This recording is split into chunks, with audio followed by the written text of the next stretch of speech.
AI doesn't know anything. It makes an educated guess.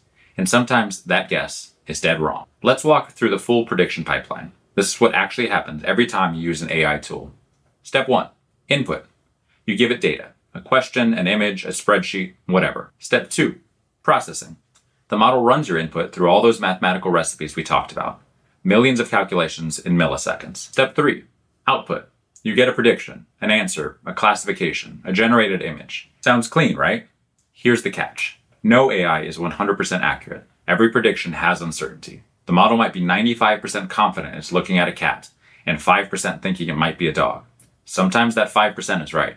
Most AI systems have what's called a confidence score. It's the model telling you, I'm 92% sure about this answer. Lower confidence equals be more skeptical. But, and this is critical, high confidence doesn't mean correct. An AI can be 99% confident and still be wrong. It's not lying. It genuinely thinks it's right based on the patterns it learned. But patterns aren't truth. This is why you should never blindly trust AI output on important decisions. Use it as a tool, not as an oracle. AI predicts. It doesn't know. That distinction matters more than anything else in this series. You just finished the first 10 videos. You now understand the fundamentals of machine learning.